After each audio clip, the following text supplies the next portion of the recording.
दिवाली से पहले प्रधानमंत्री नरेंद्र मोदी 51,000 लोगों को तोहफा देने जा रहे हैं और 37 जगहों पर आज रोजगार मेले का आयोजन किया गया है।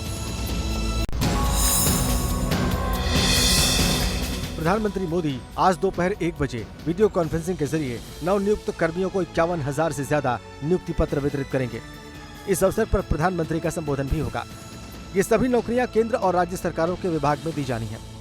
देश भर से चुने गए नए कर्मचारी रेल मंत्रालय, डाक विभाग, गृह मंत्रालय, राजस्व विभाग, उच्च शिक्षा विभाग, स्कूल शिक्षा और साक्षरता विभाग और स्वास्थ्य और परिवार कल्याण मंत्रालय समेत विभिन्न मंत्रालयों और विभागों में नियुक्त किए जाएंगे। रोजगार मेले को पीएम के 10 लाख सरकारी नौकरी वाले वादे से जोड़कर देखा जा रहा है। चुने गए सभी कर्मचारियों को कर्मयोगी प्रारंभ के माध्यम से खुद को प्रशिक्षित करने का भी अवसर दिया जा रहा है। जून 2022 में प्रधानमंत्री ने ऐलान किया था कि अगले 1.5 सालों यानी 2024 के लोकसभा चुनाव से पहले 10 लाख लोगों को सरकारी नौकरी दी जाएगी। प्रधानमंत्री ने जून 2022 में सभी सरकारी मंत्रालयों और विभागों में खुद खाली पदों की समीक्षा की थी, जिसके बाद भर्ती करने का फैसला लिया गया था। यूपी के नोएडा में रिन्यूएबल एनर्जी और इलेक्ट्रॉनिक के क्षेत्र में अपनी पहचान बना चुकी 2 कंपनियों के बीच में एक बड़ा समझौता हुआ है। इसी पर दिखाते रिपोर्ट। भारत के रिन्यूएबल एनर्जी सेक्टर में तेजी से बढ़ती हुई कंपनी एडवान और पावर एंड इलेक्ट्रॉनिक के क्षेत्र में बड़ा नाम बन चुके एप्रो के बीच बड़ा करार हुआ है। एक स्ट्रेटेजिक करार के तहत अब दोनों कंपनियां मिलकर कस्टमर के लिए काम करेंगी। एप्रो पावर एंड इलेक्ट्रॉनिक क्षेत्र का बड़ा नाम है। महज 11 सालों में कई बड़े इनोवेशन कर ये कंपनी चर्चा में आ गई। 20 से ज्यादा देशों में ये कंपनी अपने प्रोडक्ट का निर्यात करती है। वहीं एडवान रिन्यूएबल एनर्जी सेक्टर में तेजी से बढ़ती कंपनी बन चुकी है। Company high quality innovative products के उत्पादन के लिए जानी जाती है।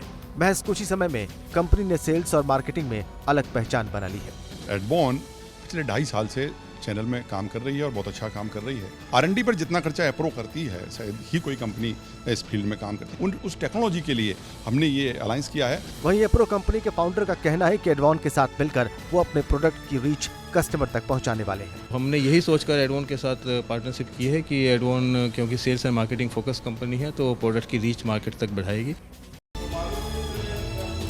गृह मंत्री अमित शाह आज से 3 दिन के लिए मध्य प्रदेश के दौरे पर रहने वाले हैं और 3 दिनों के अंदर वो 230 विधानसभा क्षेत्रों की बैठक करेंगे। मध्य प्रदेश के सियासी मिजाज को बदलने के लिए बीजेपी के चाणक्य कहे जाने वाले गृह मंत्री अमित शाह ने मोर्चा संभाल लिया है। शाह आज से 3 दिवसीय मध्य प्रदेश दौरे पर हैं। सियासत के समीकरण को बदलने में माहिर शाह 3 दिनों तक एमपी में कार्यकर्ताओं और पार्टी नेताओं के साथ बैठक करेंगे और बीजेपी कार्यकर्ताओं के बीच जीत का मंत्र फूकेंगे। शाह के दौरे को लेकर प्रदेश भर के कार्यकर्ताओं के बीच जोश नजर आ रहा है। मध्य प्रदेश के चुनाव को विशेष रूप से वो देख रहे हैं। उनके 3 दिवसीय दौरे का बहुत महत्व है और भारतीय जनता पार्टी की जीत सुनिश्चितता की ओर बढ़ेगी। बता दें कि सबसे पहले आज दोपहर करीब 1 बजे के आसपास अमित शाह एक कार्यक्रम में शिरकत करेंगे। उसके बाद करीब 1:30 बजे के आसपास शाह जबलपुर पहुंचेंगे, जहां वो बीजेपी की संभागीय बैठक को संबोधित करेंगे। दोपहर 2:45 बजे शाह छिंदवाड़ा में एक रैली करेंगे और उसके बाद शाम 6 बजे के आसपास भोपाल और नर्मदापुरम में कार्यकर्ताओं को संबोधित करेंगे। 29 अक्टूबर को अमित शाह उज्जैन में बाबा महाकाल के दरबार में मत्था टेकेंगे और फिर रोड शो में हिस्सा लेंगे। कांग्रेस ने तेलंगाना चुनाव को लेकर अपनी दूसरी लिस्ट जारी कर दी है। इसमें भारतीय क्रिकेट टीम के पूर्व कप्तान मोहम्मद अजहरुद्दीन को कांग्रेस ने मैदान में उतारा है। देखिए रिपोर्ट। सीईसी की बैठक के ठीक एक दिन बाद शुक्रवार को कांग्रेस पार्टी ने तेलंगाना विधानसभा चुनाव के लिए उम्मीदवारों की दूसरी लिस्ट जारी कर दी। इसमें 145 कैंडिडेट्स को टिकट दिया गया है। राज्य की कुल 119 विधानसभा सीटों में कांग्रेस अब तक 2 पालियों में 100 उम्मीदवारों का ऐलान कर चुकी है। कांग्रेस पार्टी के उम्मीदवारों की दूसरी सूची में भारतीय क्रिकेट टीम के पूर्व कप्तान मोहम्मद अजहरुद्दीन का नाम शामिल है। पार्टी ने अजहरुद्दीन को हैदराबाद के जुबली हिल्स सीट से मैदान में उतारा है। मोहम्मद अजहरुद्दीन और कांग्रेस का साथ करीब 2 दशक पुराना है। साल 2009 में अजहरुद्दीन कांग्रेस के टिकट पर यूपी के मुरादाबाद से चुनाव जीतकर संसद पहुंचे थे, लेकिन 14 के चुनाव में मोदी लहर में उन्हें राजस्थान के टोंक से हार का सामना करना पड़ा। हालांकि 2018 में कांग्रेस ने उन्हें तेलंगाना कांग्रेस का कार्यकारी अध्यक्ष बना दिया था। 2018 के तेलंगाना विधानसभा चुनाव के नतीजों पर नजर डालें तो 119 विधानसभा सीटों में से बीआरएस ने 88 पर जीत दर्ज करके सरकार बनाई थी, जबकि कांग्रेस को 19 और ओवैसी की पार्टी को 7 और बीजेपी को सिर्फ 1 सीट के साथ संतोष करना पड़ा था। देखिए, तेलंगाना में भी चुनावी सरगर्मियां तेज हो चुकी हैं। बीजेपी की तरफ से गृह मंत्री अमित शाह ने सूर्यापेट से हुंकार भरी है और वहां पर उन्होंने पिछड़ा वर्ग वाला दांव खेलकर विरोधियों को चुनौती दी है।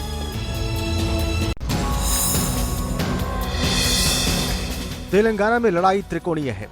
बीआरएस, बीजेपी और कांग्रेस, तीन पार्टियों की टक्कर। बीआरएस की तरफ से साफ है कि अगर बीआरएस सत्ता में आती है तो मुख्यमंत्री केसीआर बनेंगे।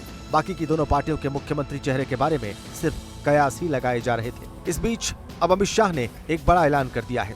भाजपा की सरकार बनाइए, भाजपा का अगला तेलंगाना का मुख्यमंत्री बैकवर्ड कास्ट से होगा। यानी बीजेपी ने सीएम फेस के रूप में पिछड़ा कार्ड खेल दिया है। शाह ने न सिर्फ अपनी पार्टी की तरफ से सीएम फेस के बारे में बड़ा ऐलान किया, बल्कि विपक्षियों पर भी जमकर वार किया।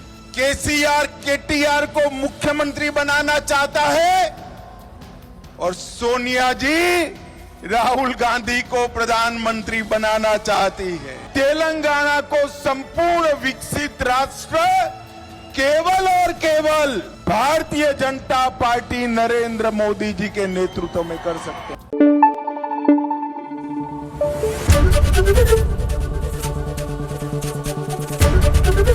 एबीपी न्यूज आपको रखे आगे।